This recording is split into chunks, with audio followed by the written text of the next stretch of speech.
Johnny got a toy golf set when he was 3, and from that day on, he was hooked. All he wanted to do was golf, golf, golf. He'd be on the links before school, after school. All he ever wanted was to go pro. And then, one day, when he was holding his grandson and thinking about his 12 handicap, Johnny realized it just might not happen for him. But you know what did happen for him? He switched to Geico and saved a bunch of money on car insurance. So that was good, and so was hanging out with his grandson. And now, a thought from Geico Motorcycle. It took 15 minutes to take a spirit animal quiz online. Please be the cheetah. Please be the cheetah. And learn your animal isn't the cheetah, but the far less appealing blobfish. Oh, come on. To add insult to injury, you could have used those 15 blobfish minutes to switch your motorcycle insurance to Geico. Geico. 15 minutes could save you 15% or more on motorcycle insurance. 28 Days is a different movie than 28 Days Later. Yeah, that's true. I think 28 Days is a rom-com. With Sandra Bullock or something? No, I'm pretty sure it's a horror film. Well, every rom-com is a horror film in its own right.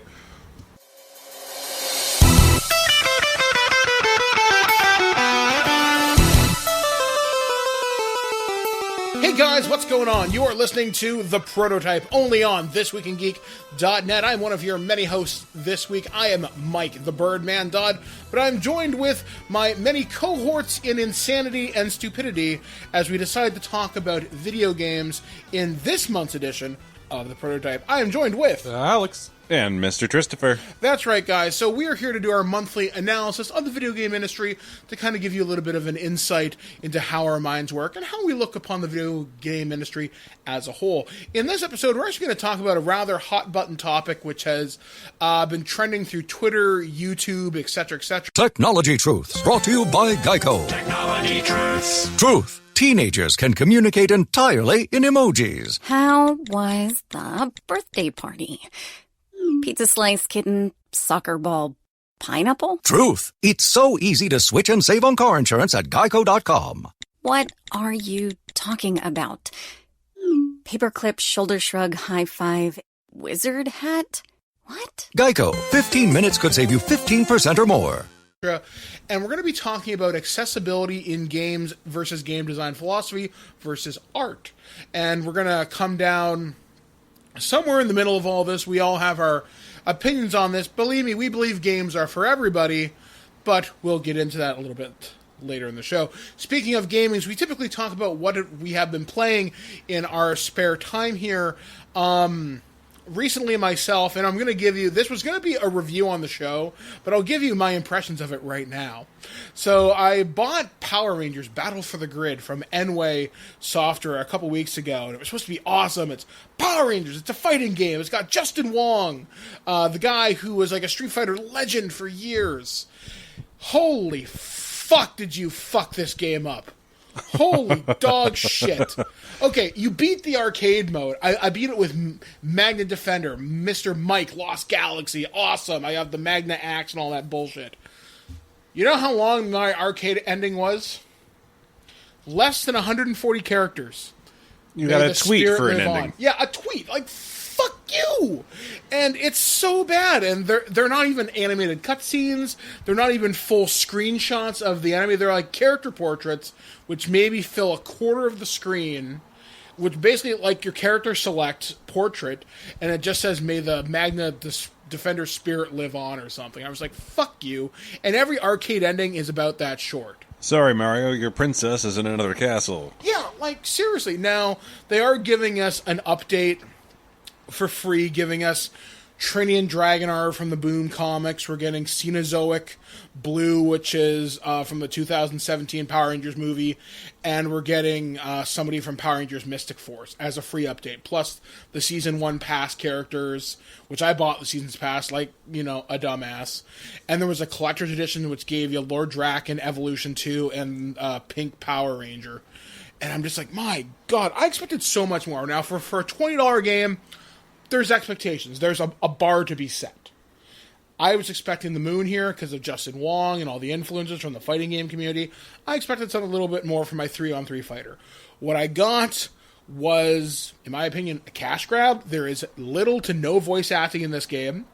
which if you told me the Legacy Power Rangers came back to reprise their roles for at least a couple of hi-yas or those Street Fighter victory things like go home and be a family man from Guile, or you must defeat the Fist of Shenlong from Ryu, or whatever bullshit, I would have been fine with it. If you could have got fucking Johnny Young Bosch as the Black Power Ranger to come out and do it, I would have been fine with it. But no, they fucked that right up. And you're telling me Jason David Frank, Mr. I live on the Green Power Rangers payroll every week, couldn't have spared 15 minutes in a booth? He basically does it for free. Yeah, exactly. He loves the role, so why couldn't they get Jason David Frank to come I'm out willing and to do bet that those pro gamers were given one of two things: free publicity for themselves, or they were paid to say God, they yeah, it. for sure. Like, guarantee ya. And just, motherfucker. And the amount of people defending this game online. Like, first day this game came out, you guys can agree, I'm a pretty good fighting game player. Yeah. I had infinite combos with Cat. I'm bouncing people in the corner until they're dead. And this isn't like where you've been playing, let's say, like Killer Instinct on the Super Nintendo. You've been playing it for like 3 years, and then you're so good at it you can do that. Yeah, I did this out of the box in 20 minutes. Yeah, that's not good. It's like, fuck you need some sort of difficulty curve to enjoy a game like that. There's got to be something. And they're ranked online matches. If you're a new player, you can be matched against high-level players right out of the gate. Fuck you, skill-based matchmaking. That's fundamentally wrong with any sort of matchmaking system. You don't put the newbies against the veterans. That's how you get people to stop playing the game right away. Yeah, exactly. I mean, like, we ran into problems with this with, like, Call of Duty Infinite Warfare and Advanced Warfare with skill-based matchmaking, and just, man, fuck you. However, one good thing I can say in terms of what I've been playing recently is a fucking motorcycle! I love recording during the summer. I like how it answered you. Asshole of the night. Anyway, continuing on. I'm calm. Alex convinced me, not very hard, I might add, to pick up an Atlas game. Yep. You got me to pick up Persona 5. Yep. And I'm playing through it right now. I'm playing through it on easy mode because I just want to see the storyline before I go back and get my ass kicked a bunch. I'm really liking this game. The soundtrack is phenomenal. Plus, I just got my like talking cat. It's an amalgamation. It's sort of the evolution of what the JRPG was and now is. Yeah, it's basically it's taken the throne away from Final Fantasy because Final Fantasy has gotten so much into it just how it looks versus how it plays. They did a decent job by making it more action oriented in 15, but this is sort of like if in 1997 when Final Fantasy 7 came out, if you said, "Hey, in 20 years, what's a JRPG going to look like?" You would have said, "Hey, it looks like it's a cartoon that came right off the screen, like an anime, and it's going to have fantastic music and elements of all my favorite types of games." Yeah, like, it's really cool. One of the things I'm really looking forward to, and I don't know what this says about me, I'm looking forward to the dating aspects of this game. I'm really looking forward to picking up a girlfriend and working an after-school job. I'm judging you a little now. Well, here's the thing. It gets a bad rep. People are like, "Oh, is it a hentai game?" No. It's relationship building. It includes the men. Like, even if you're like not romancing them, it's about building up friendships, and the bonds you create allow you to do more moves and also give you better endings. Yeah, like I'm looking for. There's this one character I've made, Satomo Ryuki or some bullshit, some blonde-haired kid, and he used to be like a track star, but he's like known as a troublemaker. I'm going to turn his life around. I'm going to make him a track star again. He's going to be my broski. I'm going to make this happen in this game. Rounding out games I've played, the Division 2 I'm still enjoying. I'm thankful for the new updates, which are changing things, although having the daily and monthly or weekly challenges disabled is kind of a pain in the ass because people were exploiting it. But I'm still enjoying that game. It's still my favorite looter shooter right now, because Destiny 2 is a dead game and fuck Anthem.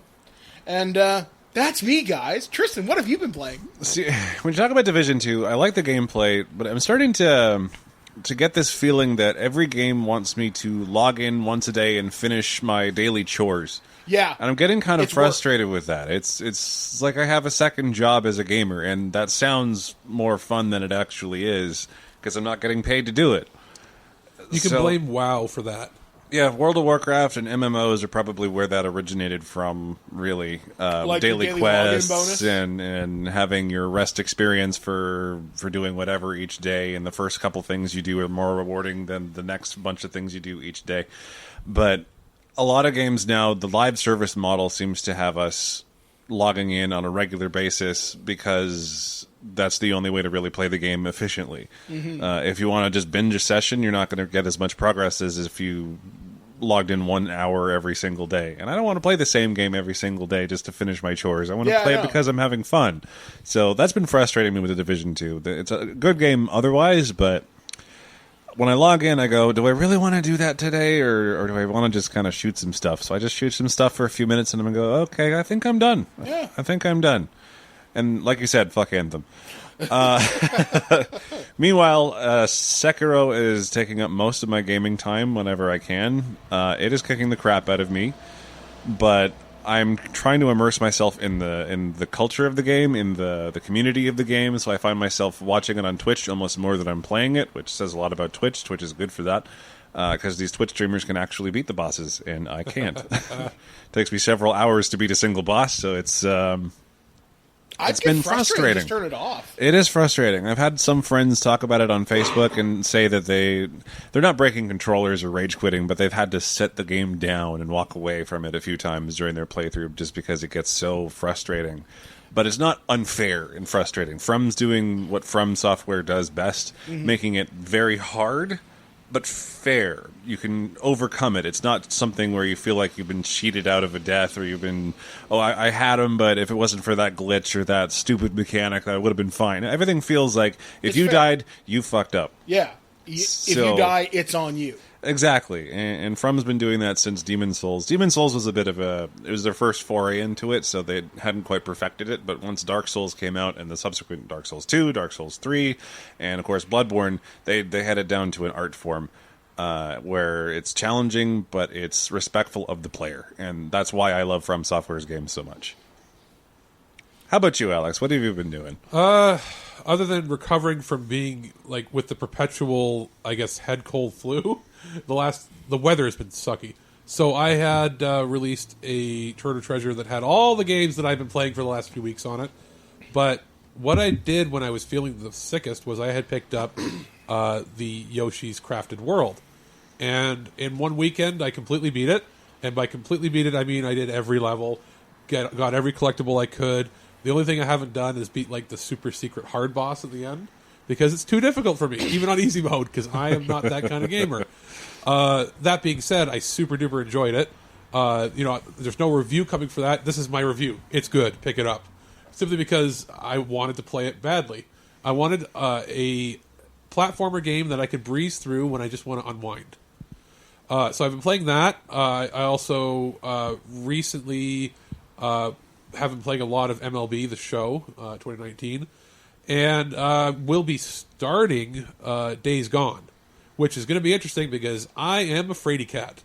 I am not good at horror games because I get too scared. So it's going to be a good experience for me to sort of try to come out of my shell and do the best I can to... Yeah, because I think if you enjoy Days Gone, I really want you to play The Last of Us Remastered. And that's what my brother's been telling me. He's like, dude, sometimes it goes on sale on the PlayStation Store for like $7. If it does, pick it up. Yeah, like it's to the point where I'm willing to buy it for you because it's that good a story. So, I mean, it's one of those... And I also have, just as of like yesterday or so, I got a review copy of Trails of Cold Steel, the remastered version, which is the RPG for the PS4. So I'll be sinking into that over the next few days as well. And as far as anything else goes, it's sort of been, touch and go. I play a lot of games on my phone. And by games on my phone, I mean all those Candy Crush type things before I fall asleep. Other than that, like I had a whole rush of games all at once, like 10 games that I was, jumping around on in the last 3 or 4 weeks. But basically, I'm a guy who I will generally play one game at a time, generally single player stuff, and I'll go through like the 40 hours to beat it, and then I'll move on to the next game.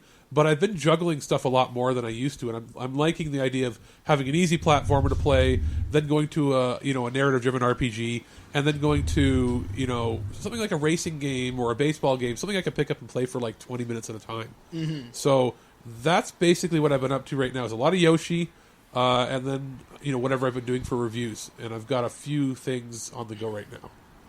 All right, so let's kind of jump into today's topic of accessibility, game design, and art. As I mentioned off the top of the show, this has been a hot button topic on Twitter and Facebook and YouTube since Sekiro Shadows Die Twice by Activision came out and From Software. And people are saying, well, is this game accessible? Like, are there enough, could someone who's visually impaired, someone who's physically impaired, or maybe has another disability be able to play this game? And because the From Software games are notoriously known for being brutally hard, difficult, but as we discussed earlier, you never feel like it's if you die, it's on you. But these games are meat grinders. They're meant, basically, there can be only one, as far as I'm concerned. They're meant to met out the weak. And even then, Sekiro's a very interesting example of difficulty because it's an evolution of what From Software has been able to develop. With Dark Souls and Bloodborne, more so Dark Souls, you had a variety of builds that you were able to create to cater to your strengths and your weaknesses as a gamer. Mm-hmm. If you really want to in Dark Souls, you can kind of turtle up and hide behind your shield a bunch. If you're less dexterous and less able to react and parry and move with the flow of battle. Yeah. So it lets you dictate the way that you want to play. Bloodborne was kind of more reactive. You needed to be a little bit more aggressive, and if you're more of an attack, less of a defensive player, then you'll likely be successful in Bloodborne as opposed to the turtling up of Dark Souls. Mm-hmm. Sekiro as a whole is just a different experience. It's not about the diversity of builds. There's a little bit of customization as to how you play, but not to the same degree. You can't build a character like an RPG. There's no stats, there's no strength and dexterity and intelligence and stamina. None of that's there. There's health bonuses and all that shit? You can increase how much health you have after you beat a certain number of bosses. You get vitality beads. I can't remember the exact name off the top of my head right now, but after you collect 4 beads, you're able to increase your vitality overall, so you can take a little bit more punishment before dying. But that's less customization and more of a reward to let you progress into the end game a little bit easier. The customization comes from a skill tree, which lets you use different attack combos, different abilities, but it's not an RPG style of building a character. Instead, the mechanics of the game are based almost entirely around parrying. There's not really blocking. You're sort of blocking, but it costs you stamina to block, and the only way to really successfully attack even the most basic enemy is to properly time a parry when they're attacking you, and then counterattack when you can. So it's very timing based. So it's a rock paper scissors sort of system. Almost. It's not so much that I have this ability, so I beat you. It's more so you attack when you have openings and block with proper timing. That's the best way to do the damage to the enemy. So like actual sword combat. It's like Kingdom Come Deliverance is like that. In some ways. It's very fast-paced, though. This is the difference. Okay. And another aspect of Sekiro that makes it very unique is you are a shinobi, and shinobis are known to use whatever is available, whatever means they can to dispose of their target. So if you can sneak around and stab somebody in the back, it's highly encouraged. It makes it a lot easier to do. Mm-hmm. If you can make something fall on someone, then do that. Like, you use whatever's around in order to defeat your enemies. So there's rewards from creative thinking. So is it like Ninja Gaiden meets Hitman? I wouldn't put much Hitman in there. As like you can improvise. Yeah, the AI isn't really there to complement the stealth elements. There are stealth elements to the game, but if an enemy comes across a dead body, they don't seem to care. Oh. So that's not the focus. The focus is mostly on just trying to dispatch enemies whatever way you can. Don't worry so much about hiding bodies or anything like that, because that's not part of it. But the difficulty comes from how fast the pace of the game is and how accurate your timing needs to be, especially in boss battles. Mm-hmm. Boss battles are ridiculously hard by comparison to a lot of previous From Software titles and titles in general. There's only so much you can do outside the normal scope of battle. That you can occasionally backstab some bosses to get rid of one of their health meters. They have more than one. Mm-hmm. But some bosses, you can't do anything outside of the normal combos, the normal attacks and defending and timings, and they end up really, really difficult. because you need to learn the patterns of the boss. You need to learn the timings, where you can actually parry, when you have an opportunity to attack. And the bosses are punishing, so you're going to die a lot in the meantime. This is where the difficulty comes from. It's how fast-paced the game is and the inability for you to just sit back and kind of wait and learn. You have to just be in the battle right from the get-go. You have to be in the moment, in the heartbeat. You need to be on your A-game all the time. So that's why this game is so punishing. And I hear the argument for some people, the accessible argument, well, I want to play this game, and I can't because it is so difficult. And can I interject and say there's a difference between accessibility from is this widely accessible to the widest audience possible from a difficulty perspective, and is this accessible in that I am somebody who needs to have an adaptive play style. Like, I can't read the text, so we have to have a way to make the text bigger. Or I can't rapidly press buttons, so I need to have an alternative way to control the game. Like, there's a big difference between... I think people are confusing that online when they're talking about accessibility.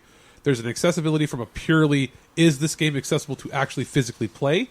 Or is this game accessible from a, I am not good enough to play this game? Yeah, and one of the arguments I've seen is, of course, the obnoxious get good scrub or whatever. But I think, at least in my opinion, art is created for... You generally assume art is created for everybody. But not everybody likes the same art. I like music, you guys don't. I like movies, you guys don't. Yeah. Video games kind of fall into the same way. Because you're kind of lame. But it's stuff like that, and I had this discussion on Nerds of the Third Power a couple weeks ago with Billy, or Dr. Gonzo rather, and we were saying that video games, much like art, can be niche. I think From Software titles are niche. They're not meant for people like me and Alex. I don't want it to be so punishingly difficult that, fuck this, I'm not going to play it again. Like, when you said, I spent hours on a boss, instant turn off. You do not get my money at all with this title. But if I want to see the story of Sekiro, I can go to Twitch. Yeah. I can go to YouTube. Because I like the visual style, but, like, for instance, there are a lot of people that complained about how short the game was for The Order when that came out on PS4. Yeah, Order 1866. I had an issue with the price point because it seemed like a lot of money for what you got. But for somebody who's more of a narrative player like me, it was a fantastic game. It had, some gameplay issues that they ended up fixing with patches later, but there are people that be like, oh, that game's too easy. Well, it depends on what you're looking for in a game. If you're looking for a narrative experience, you want the ability to either make it easier for you to play, and a lot of newer games are doing that. Instead of calling it easy mode, they'll say narrative or story. Yeah. And they say we'll do this, and it doesn't affect the story. Like, used to be, you were punished. You want to play it on easy, you don't get to do the last boss, or you don't even get to see the proper ending, or you don't get trophies. Yeah, or you don't get trophies. Now it's okay. You get a different experience. You might unlock different things, like different like play it on hard. You unlock a special extra thing, but it doesn't affect the actual overall story. Yeah, because it felt like before you were being punished for not being, in quotes, good enough to play this game, and now a lot of games aren't doing that. Yeah, there's a lot of games that don't let you see the ending because they're so hard if you're not good enough for it. It's one of the only mediums. It's one of the only media that you can't just see to the end no matter what. You don't like get you can't punished. Be bad at watching a movie. Exactly. You can't fail to watch a movie unless something really drastic happens. You have a heart attack in the middle of it, or the VCR. I'm dating myself here. DVD player breaks down.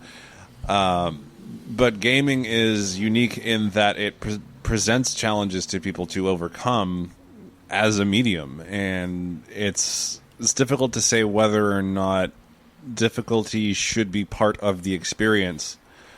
But I think it depends on what the developer wants to actually convey, whether or not the difficulty and mechanics of the game are part of the storytelling. Like in Sekiro, I think if you were to remove the difficulty, you'd probably be fairly bland. You'd get a Ninja Gaiden clone. Well, not only that, like I was hearing, if they had a story mode in that, the game would be like 2 hours long. Yeah, the story And From Software is pretty famous for doing this. The story is nuanced and rather hidden. You have to dig a lot to understand what it is and what's going on. There's a lot of room for interpretation. And if you were to just fly through the game without the difficulty that makes you spend more time in the world, then you're going to miss a lot of it. There's a fairly famous YouTuber. He's a WoW YouTuber. His name is Bellular, and he put out a video recently on the subject of accessibility versus difficulty. And his point was essentially the same. I'm paraphrasing it, but the developer has their point that they're trying to make, and mechanics are one aspect of the game. And if you're trying to tell a narrative story like Mass Effect or Dragon Age, then having a difficulty level where you just get to enjoy the story, you don't have to worry about the challenges, you don't have to worry about the story beating your ass. That's good for those games because they're narratively driven. But if you're making a game like Super Meat Boy, or you're making a game like Sekiro or Dark Souls, then the difficulty becomes part of the story you're trying to tell. Yeah, this world is brutal. This world is difficult. This world will kill you a lot because that's the world that you're living in. If you're breezing through it, it takes that heaviness out of the game. It takes part of the feeling of why this world is so brutal. Why is Dark Souls such a dark place to live? It takes part of their narrative away. Exactly. If you're just one-shotting everything and you're getting through everywhere, you don't get the same feeling of, wow, this world is brutal, this world is designed to kill me. That's part of the story they're trying to tell. So it's up to the developer to make the decision on what they want to focus on, narrative or mechanics, and how you want to intertwine those things, whether the difficulty is going to weave into that narrative. There's also, if it's not, then story mode is an excellent way to convey, hey, here's the story for people who don't want to worry about the shooting, who don't want to worry about being precision timing and precision aim and that sort of thing. They just want to enjoy a good story. There's also, you have to tread a fine line of, there's a point where people feel entitled. I am entitled to play this game because, like, we're living in a world now where, yes, we allow, like, everybody's opinion counts, but there are people that will whine and say, I'm not good enough, make it easy so I can enjoy it just as much as everybody else. And we're in a world now, like you see online, where people will complain about every little thing. Everybody's outraged about everything. This game is too hard. This is too this is too that. We're not in a world where people are just happy with what they get. Everybody wants more for nothing. And there's a lot of instant gratification. That's what I'm trying to get at. Is they don't want to have to work for it. Well, that guy looks like he's having fun. It's too hard for me. I want to have as much fun as him, so make it for me. So I do get the idea of a developer that'd be like, no, this is our vision. This is what we want. If you don't like it, you don't have to buy it. But then you look at the publishers going, well, no, we want as much money as possible.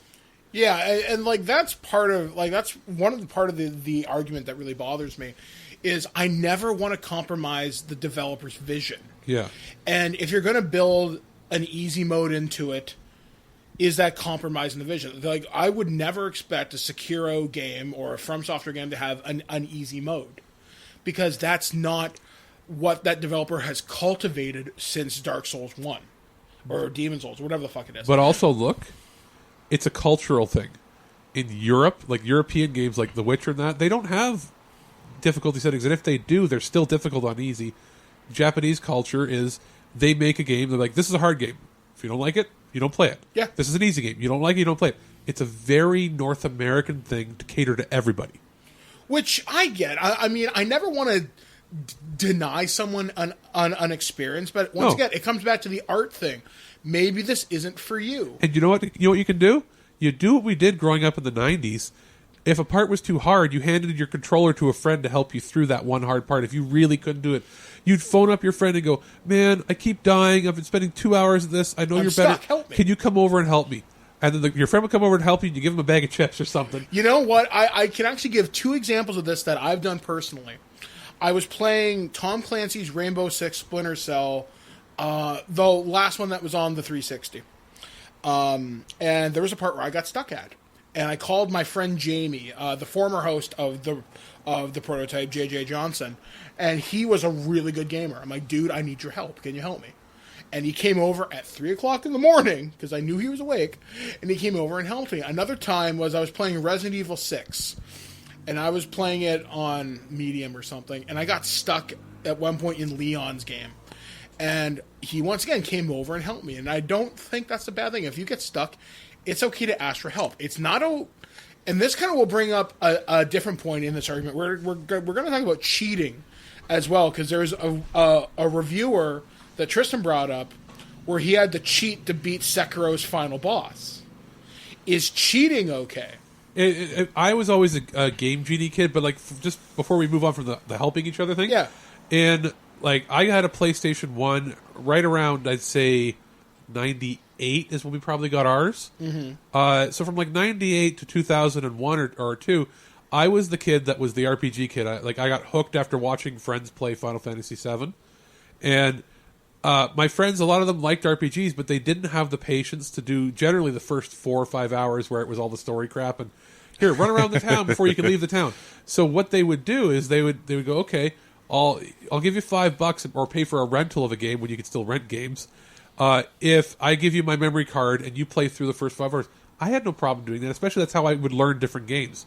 Because I had friends that loved RPGs, but they didn't like the slow pacing at the beginning. But back when you couldn't skip cutscenes or anything, Yeah. Because like a lot of the first 5 hours was always explained in the manual, or you learned about it from like the trailer or the magazine or whatever. Yeah. So I was the kid that would do that. I'd help them out that way, and that's when I would call them and I'd be like, "Hey, I'm having real trouble with X game, the action game that I really wanted to see, but I couldn't get past this one part." And those kids would come over, and we would you trade service. It was a way to be social, and now it's like the online community. It's like, oh, you're not good enough, ha, scrub. Yeah, it sucks. It sucks to be you. Yeah, it sucks to suck and get good, kid. It's like, you know what? Learn to play. We can all enjoy it. And I think the true social aspect of being in person is lost now. Oh, yeah. Like, for example, I am an arcade kid, and there was always the culture of, I got next. You put your quarter on the machine, and you played the next player. If you lost, you go back in the line. Yeah. Yeah, there's something to be said for the social experience of difficult games and couch co-op and whatnot, but where was I going with this? You were saying we were mentioning cheating. Yeah, like cheating. Yeah, I was a Game Genie kid. Whatever makes the single player experience fun for you, you do you. Yeah, cheating in a multiplayer game, you're a piece of shit. Don't fucking do it. Yeah, but like beating Mario 3, after you beat Mario 3, you can only beat it so many times before you want to try something different. So you put it in games, you go, let's put in moon Infinite jumps. Lives or yeah. You would do fun stuff like that, or codes like, here's a weird level that's all garbled up. Or here's invincibility. I'm a little kid. I'm having trouble with Zelda because I'm 5 years old. My parents aren't good enough to play it, and I didn't have friends that had the game. So my dad's like, all right, well, here's the Game Genie. You know what? Here's Infinite Hearts. And I would just go and explore and play. I still remember a Game Genie code for Legend of Zelda Link to the Past. C222D4DD. I can't remember what it did, but it just stuck in my head forever. But yeah, and the thing is, the game, you didn't harm anybody else's gameplay, and it didn't mean you wouldn't play through it regularly anyway. Eventually, yeah. But you know what? Sometimes when they didn't have easy modes in games, you made your own easy mode. Yeah, that's why Game Genie and then Game Shark for 64 and other systems was so popular, because it let people access parts of games that otherwise they couldn't. Yeah, and now there's even a way, which this is fairly new. I've never seen this, or at least I don't see this often, but Resident Evil 2, the remake that came out back in January, just released a piece of DLC. You want to unlock all the stuff where you have to be really good to get, like the infinite ammo weapons, the costumes. Yeah, you can unlock it for $6. Yeah, and I remember a time when a lot of games would put cheat codes directly into the game. The Konami code, first of all. Yeah, a lot of N64 titles did. Yeah, 64 titles did those. StarCraft and Warcraft were pretty famous for it. Mortal Kombat.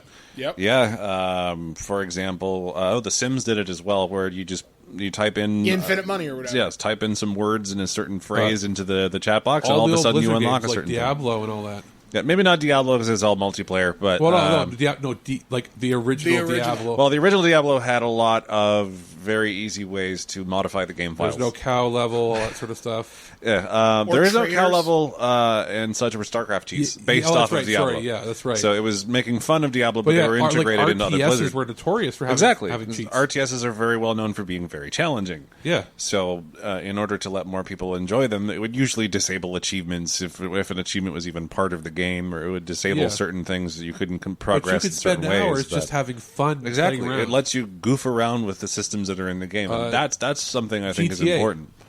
Yeah, GTA. A lot of the GTA games had those. Remember the different combos with L1, R1, and triangle, whatever else. Super or long. using the cell phone to put in your... Yeah, I remember back when I was in high school playing Vice City, and we discovered this one road, this one long stretch of road where there was a ramp at the end. It was a staircase, so we turned it into a ramp, and we would take turns spawning different vehicles, fire trucks and tanks and such, to see how far we could launch ourselves off this ramp and over a building. That's how we ended up having fun in that game for hours. We would come home from school and we would play that for 2 hours, just launching off of the same ramp over and over again, because we were able to use these cheat codes and modify the game to play it the way we wanted to play it. I've never beat a Grand Theft Auto because all I ever did was put cheat codes in and murder people. You can beat a Grand Theft Auto game? Grand Theft Auto 5 and Vice City are the two best stories. Do you know that I did not know until San Andreas came out that there was a story? I thought that they were just ad hoc random missions. I had no idea that there's a narrative to those games, because I would just spend 5 hours blowing people up. Yeah, and that's most of the fun. The first Grand Theft Auto, I remember that was all cheat codes. That's all I did with it. I never beat the first one, but I beat I beat Vice City, which is basically Scarface, which is fine. San Andreas I never beat because I didn't get the gang lifestyle, but I've seen the game played through. Again, cheat codes. They're just going to spawn a tank and one through downtown San Andreas with the tank. 4 was Nico and his fucking cousin. 4 was 4. It wasn't a bad game. And then 5 was amazing. 5 is the only Grand Theft Auto game I've beaten with no cheats whatsoever at all during the experience. So yeah, like that's, you know, accessibility. Put those options in there if you really want them. Like, there are people that would beat Sekiro and then after they beat it be like, you know, I'm going to put in some codes and just fuck around for a bit. Yeah, and there's no problem with that. Like, one of the things I like doing is with Resident Evil 2, once I ran through it, I hacked my game. I wanted the infinite ammo weapons because I wanted to explore and look around in the environment without having to worry about having my head ripped off every few minutes. So and that brings us to the other accessibility factor, which is making games accessible for people that might not be able to play physically the same way. Yeah. So, like the issue that you've had a lot of times with reviews are text. You can't make the text big enough for somebody who may be limited in mobility for like a wheelchair, or, you know, maybe you can't view at a certain angle, or you have eyesight issues. You know, a lot of times when you double or triple the text size in these games now, it only brings it to the level that 5-10 years ago used to be the normal size. Yeah. Because they're almost expecting that you play it on a 4K TV like 5 feet away. Yeah. Or they're designing the game in front of these monitors at their desks and they're like 2 feet away from it. Oh, that looks fine. You should be able to increase the text size so that it's so big that it basically covers the screen. Yeah, you should be able to read it no matter what. Yeah, where it's almost intrusive on your actual ability to play. Almost. But then again, we compromise the vision of the developer, I guess, if you really want to make that argument. But you're not, though. You're really not.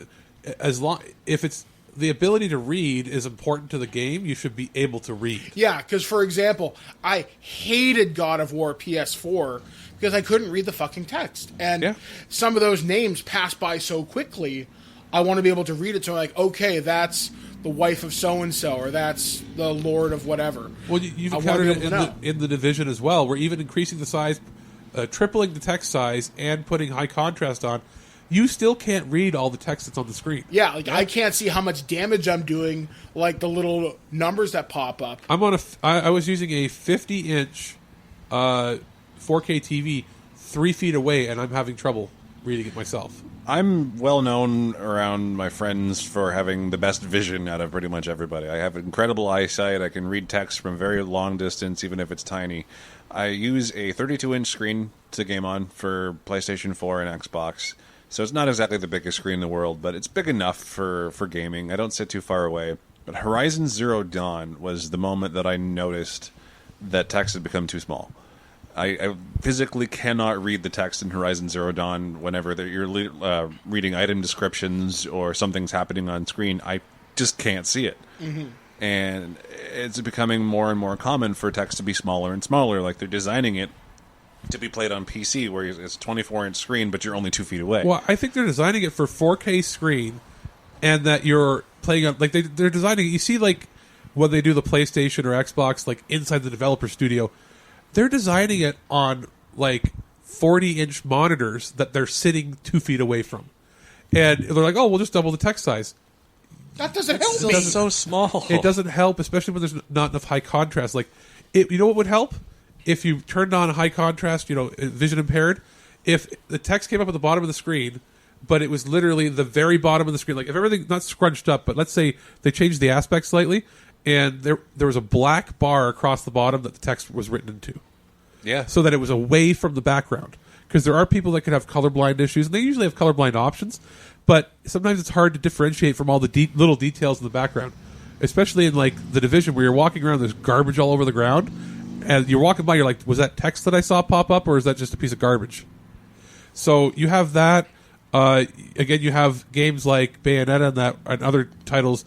Usually Platinum's pretty good at doing this, where if it's a game where you have to press a whole bunch of buttons really quickly, some people don't have the dexterity to do that, so they have an option to put on accessible mode, which will be like hold the button down longer.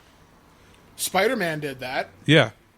So that's one. Sony has been pretty good since Horizon Zero Dawn as a first-party title, with the exception of God of War. Yeah, with the exception of God of War, where they're starting to notice in their titles, even in like MLB, there's options for all this to make like you can turn like, oh, there's a whole bunch of buttons you can press for different type of pitches and all. You can turn it to a mode where it's like, I can't press the button and move this quickly and do these things. Mm-hmm. Where you can turn it to you press one button once and then you just aim where you're gonna throw. So they do options for accessibility even in sports titles now. Yeah, I mean, on a point my friend brought up, Gonzo from Nerd to the Third Power, was talking about, I don't remember all these arguments about accessibility 10 years ago with the Switch, or not the Switch, with the Wii U and the Wii. That was multiple factors. Because it was a 480i/480p, all the text was bigger anyway, so when you blew it up onto a large screen... But I also think motion controls. Like, I like how you can disable motion controls in games now for accessibility. Well, yeah, because remember Lair? Yeah. But I mean, the thing with Nintendo, and Nintendo's text has always been big, even in like Yoshi it's big, they designed their games so that small children can read it. So there's never, like, the fonts are bold, large, and they come up slowly. So that's like, their titles are like that. If you try playing like Mass Effect on the Wii U, you're going to have problems reading the text. Yeah, it's just, I did, and I played that on there. Whereas, it's just an issue that, from a game philosophy standpoint, it's like they don't want you to have text on, even if you should. Like, well, if you go back 20 years, let's say in the 90s, generally they're like, oh, you're crippled and can't do anything? Well, fuck you, we don't need your money. And then they realized there's a lot of people that we could get money from that just can't play games currently. Yeah, because we have a friend of the show. I'm not going to name him just in case he doesn't want that, but he plays Grand Theft Auto one-handed. There are a lot of people that have to do that. Mm-hmm. Thankfully, there is a lot of technology that's being developed now, like Xbox's adaptive controller, that allows people with any sort of physical need to still play these games with full functionality. Well, and there's even custom ones. I've seen people where there's adaptive companies that make it for people that are like quadriplegic, where they can use their mouth moving switches and stuff that will do the same thing. There are certain games you won't be able to play, something that's very Twitch gamey. But if you want to play a strategy game, or you want to play an RPG, or you want to play like Yoshi or something without a timer that you can take, play at your own pace. Yeah, there are things for people that need mouth controls, or people that don't have arms and use their feet to control things. Yeah, there are people. I know there's one Call of Duty player who is completely blind, and he will mop the floor with you. Because accessibility built in the Call of Duty, he hunts on sound cues. And that's all about game design and sound design.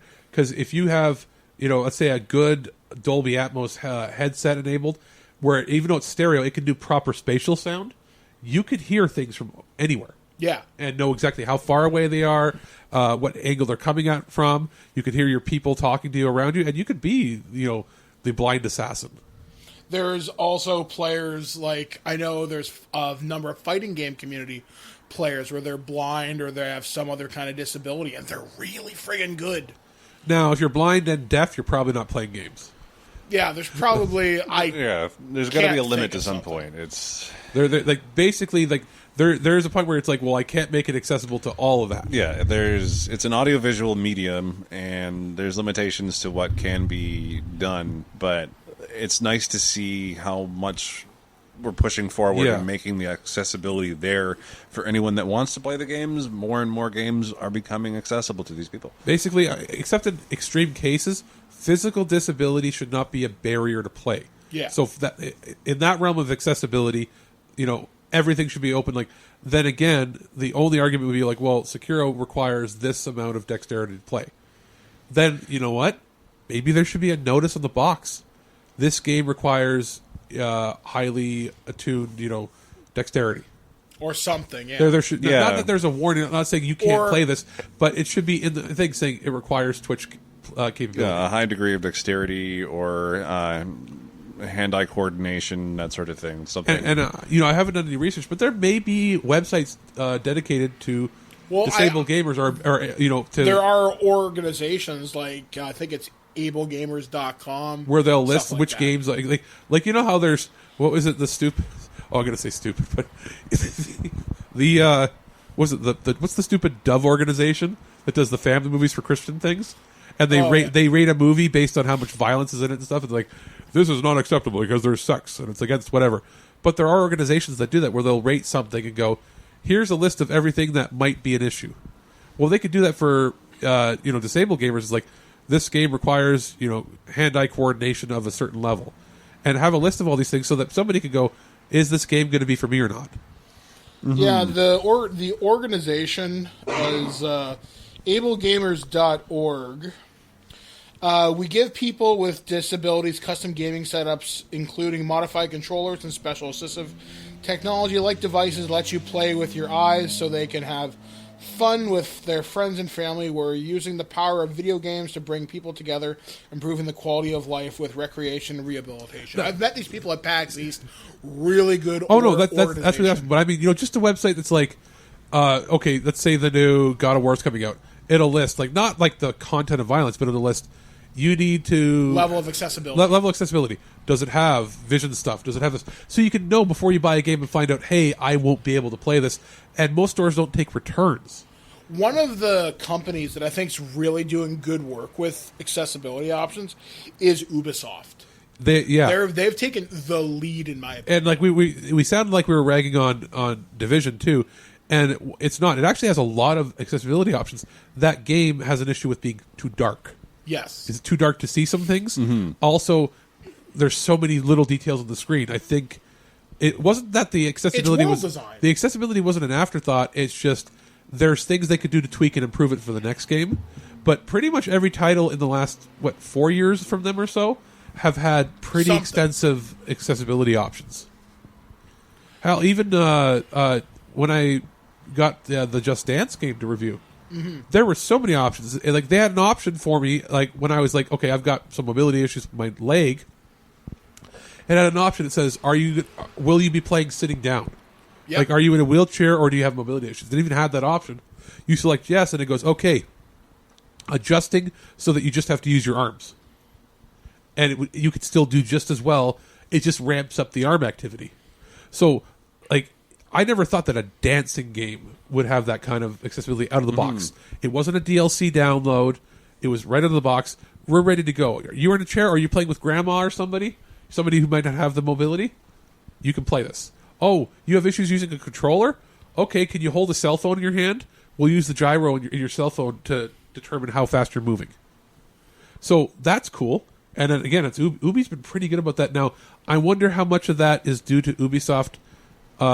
Most of their games being developed either in Canada or France, where in France they're beholden to the European Union, where they have pretty strict standards for things, or the fact that there's Ubisoft. I'm not sure about Quebec how they have it, but in Ontario, everything that's produced has to be accessible. Yeah. So that's why like Starlink had a ton of options for this. So anything produced in Toronto for any studio, like even though let's say a studio that's an American company or something might have a studio in Toronto, if it's produced there, it has to have accessibility stuff, even if it's not meant for this market initially. It's just the law. So I'm wondering if that plays a factor, because most of Ubisoft stuff is done in Europe or here. Whereas, a lot of Sony. Sony's pretty good though, but a lot of Sony stuff is done in San Diego or Santa Monica. And then you've got like the Japanese stuff. You know, they don't have a requirement for that. In fact, a lot of buildings in Japan really aren't that accessible. It's just not part of their culture. It's moving that way. I've actually watched a lot of videos on it because I was thinking I want to take a trip maybe to Japan. And like a lot of the videos are saying, like a lot of their buildings still aren't wheelchair accessible. Not that I need one, but a lot of their stuff isn't because it's not required by law to be. The streets all are now. They're developing a lot of that sort of stuff, especially for tourism. But culturally, they're not. Whereas Europe and European Union, they're all about being accessible to everybody. So, yeah, a lot of this I think boils down to cultural differences for a lot of things. Like, how many Japanese games have an easy mode that aren't Nintendo? I can't think of any, truth be told. I really don't have an answer for that. No. Like, really, any of the games that they're producing that are, you know... Maybe some of the Metal Gear games have an easier setting, but... The only one that I could think of is a Square Enix title will. Yeah. And that's because they are so internationally and global. Like, you could not release Kingdom Hearts without having some mode that children can play. Because that would be Disney dictating them, like, you got to have a mode that kids can play, or we're going to be pissed. And Final Fantasy it has to appeal to the broadest audience because they sell a lot more copies in the West than they do there. But for most other titles, especially titles like Sekiro or... Does Dragon Quest have an easy mode? Dragon Quest is by... Yes. But it's also by default not as difficult as you think. Okay. The Persona series, traditionally, like very difficult. The Shin Megami Tensei was very difficult until Persona 3 and 4, where they started to sell a little bit to the West, and they're like, well, we're going to put an easy mode in. Actually, in Persona, I think... Or not Persona, I think it was Shin Megami Tensei 4 on the 3DS, on the Western release. Don't you mean the Vita? Golden? No, Shin Megami Tensei 4 was a 3DS title. Oh, okay. The main flagship title. Right. Yeah. If you lost in battle, I think it was 4 or 5 times in a row and kept dying, it then popped up saying, would you like to enable easy mode? Which they didn't have over there. Yeah. So they are doing that to think of the Western people in mind, because in Japan, certain titles are just known, it's difficult, if you don't like it, too bad. That's how they are. They're still very entrenched in the 80s and early 90s mentality that we had. But they're getting to there. So like, okay, well, it's not going to be enabled by default. But if you really are struggling, we'll let you do it. Kind of like how in Donkey Kong, if you die so many times, you get, like, infinite lives to try a level. For that level, yeah. They'll be like, or would you like to skip this level? Yeah. So, yeah, they are doing Mario games do that, too, now, where after so many tries on a level, it's like, would you like Luigi to show you how to do this? Nintendo first-party titles are probably the most accessible titles, I would say, probably in the world. Yeah. As far as options go. They may not even have an option to increase the text size, but most of the time they don't need to because the text is so large. Yeah, and a lot of Nintendo titles don't necessarily have that much text. The first-party stuff, anyway. Like, yeah, even something like Paper Mario, yes, it's text-heavy because it's an RPG, but New Super Mario Brothers, barely anything at all because that's not the focus of the game. Or Xenoblade had the option, like, you could enable text and you could double the size and everything, and it was always big enough no matter what screen you were looking at. So they are very cognizant of that. Like that, and it's kind of rare for a Japanese company to do that because, but they've always been the family in mind, and they're like, family comes in all different shapes and sizes. So I get kind of mad when people are saying, you know, accessibility, and they just assume that means easy mode. Yeah. Accessibility is all encompassing. Like, how easy is it for the everyday person and anybody to access? Mm-hmm. Yeah, it's the key difference in accessibility. There's the two different types of accessibility. There's physical accessibility to people with any sort of alternative needs. If you're missing an arm, if you have visual impairment, that's physical accessibility. And then there's the gameplay accessibility. How easy is it to play through? How can people at different skill levels actually play through and enjoy the game? So there's the two different types of accessibility that tend to overlap kind of in the middle a little bit. And it's difficult to say where you need to draw the line as a developer to make sure that the game isn't discriminatory, but is also still part of your original vision as a game. Well, could Steel Battalion even be made today with all those switches? Probably controller? Not. But again, it depends on the budget and it depends on the market. If they're like, this is a simulator as if you were going to be in a real mech, then you would know by marketing it, by showing this is how complicated it is. Somebody would know, is this game for me or not? Yeah. I do think it needs to be in the marketing. There needs to be something that you can look up and say, hey, this is a hardcore game. This is a game. They say a game of skill. This is you need to be highly skilled to complete this game. But then again, by putting that connotation on it, you're kind of taking away from your market base. And But you will take those people that buy it that end up hating it, try to return it. They'll get their money back, or complaining at a game store or there something. Should be a rating like we discussed earlier, where they say requires this degree of physical or whatever. It's kind of like how the ESRB has a rating. Maybe an accessibility rating literally have like an access on the website, even if they don't print it on the box. Yeah, have it say accessibility options. It says like physical dexterity requires fast button presses and sequence. This game requires a certain level of reading. You need to be able you need to be able to read at a 5th grade level. Yeah, something because the text might move fast, or it'll say something like. Colorblind mode, and there's a colorblind mode. There's a mode that has speech to or text to speech, or there should be something that has a list of these are all the features that are available, and this is what's required of you. Yes, I agree. Because you don't want people buying a game and then they can't play. Like you had Sunstrike 4 to review, and you couldn't play it at all. No, because it was so small, and considering where I was sitting, I was like, I want to play this, but I can't. And I mean, can you imagine if you had it for a review, but what if you had gone out and paid $80 and couldn't get your money back? Yeah, I would have felt completely ripped off. Mm-hmm. I think it's a good idea, but we need to make sure that it's properly regulated and has a major regulatory body like the ESRB to look after that, to make sure that everything is in complete standards and is worded in ways that are professional and non-offensive to a lot of people, because it's treading on delicate ground to talk about any sort of physical impairment, any sort of neurodiversity or physical issues. You need to make sure that it's properly put down on paper. So you're saying it has to be legalese. So what you're saying it should just have a no. Exactly, because you fall into the category of, oh my god, what if it, am I going to offend somebody? Right? Yeah. Is this going to be offensive? And you would not want that at all. Like you wouldn't want something that says this game is okay for somebody slow. You wouldn't want something like that. You want to say, like, again, neurodiversity. It's like this requires a certain grade level of reading. Yeah, and I like the idea of putting it on the website, and then on the boxes it could be for accessibility options. Visit this link. See this. This website. Yeah, because there's a lot of different options that are out there. It'd be too much to list on a box. Because you have your ESRB stuff, and then beside that, you could just have this game has been rated by the accessibility board, simple rating for details. You can have it like rated, A, B, C, or D, or something like A means it's accessible to all these categories.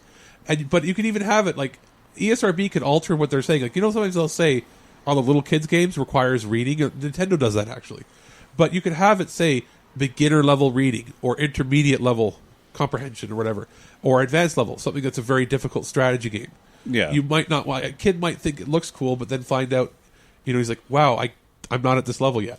Mm-hmm. And I don't understand what I'm reading. Yeah. So why do I bother? So and that's not offensive at all if you put it in a format of a beginner level, intermediate level, or advanced level reading, and that should not put somebody off from buying it. If they're afraid that's going to be like, we're going to sell less, then you know what, you were going to make that sale anyway, because somebody would buy it and then return it. You wouldn't get your money anyway. Yep. So, you can't be somebody who's like, oh, I'm going to buy a visual novel text adventure, and then be like, I bought it for my 6-year-old. Yeah. You know what I mean? Like, they're not going to, it's a cool box, and I like that anime. Well, an anime you watch. An anime you don't read.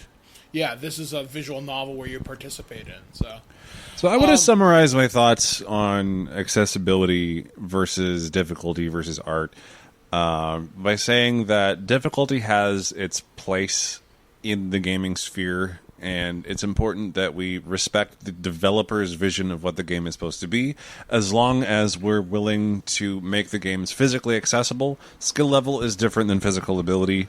If something is too hard for you to play, then if that's what the developer designed the game around, then maybe the game's just not for you. It's not exactly the niche that you're wanting to be involving yourself with. If you physically can't play a game because it's too hard, not because there's some sort of physical roadblock, then it's not necessarily a game that's designed with you in mind. It's designed for players that are 100% about the difficulty, 100% about the challenge and the timings and the precision gameplay.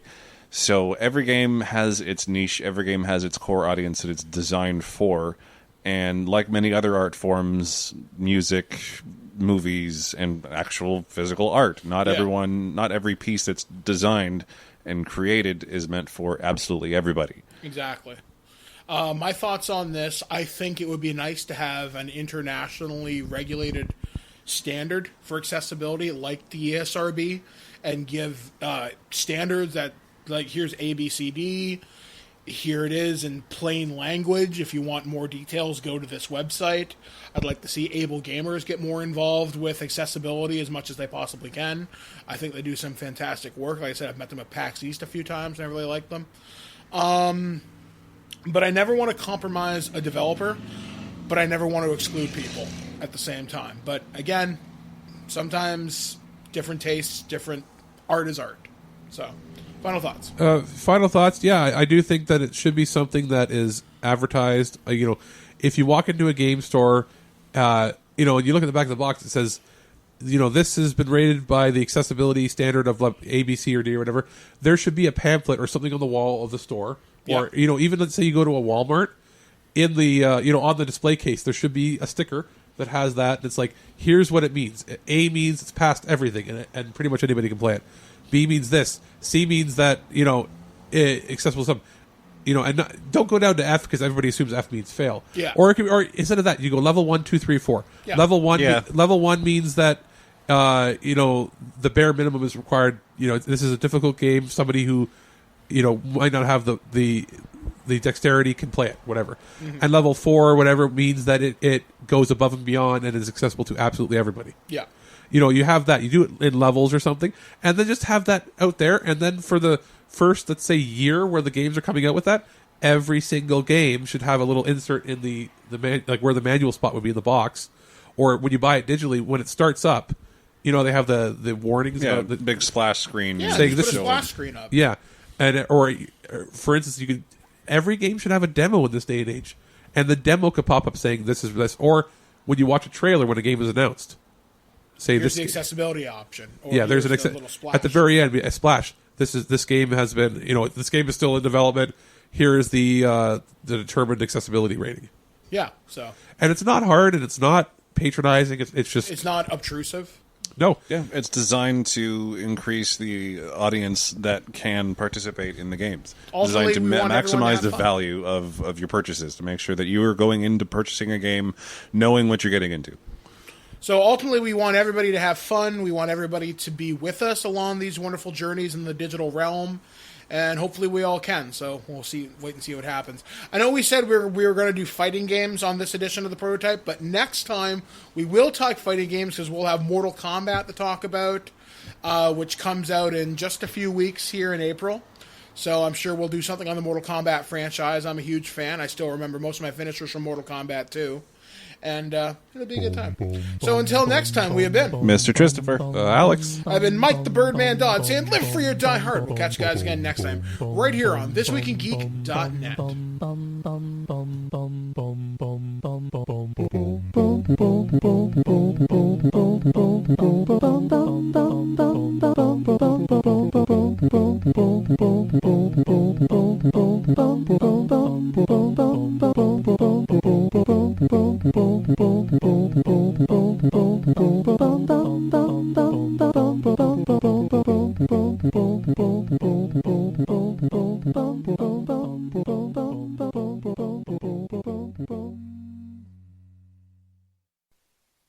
And now, an ad from Dad. All right, save money on car insurance when you bundle home and auto with Progressive. Can I take these off? All right. What is this? This looks good. Wow. That's well made. Where did you get this? I'm talking to you with the hair. Yeah, where did you get this? It's good stuff. That's solid. That's not veneer, that's solid stuff. Progressive can't save you from becoming your parents, but we can save you money when you bundle home and auto. Progressive Casualty Insurance Company, affiliates, and other insurers. Discounts not available in all states or situations. Your home is important. That's why Geico helps make it easy to save on condo insurance. Because home is more than just a place. Home is where you took minimalism too far because there's only one chair in your entire condo and your only entertainment is one card. Not even a deck of cards, but a single card. And all your guests have to share one plate and one fork, but you're convinced that less stuff means more freedom. The Geico Insurance Agency could help protect the overly minimalist broom closet you call home. Call Geico and see how easy it is to switch and save on condo insurance.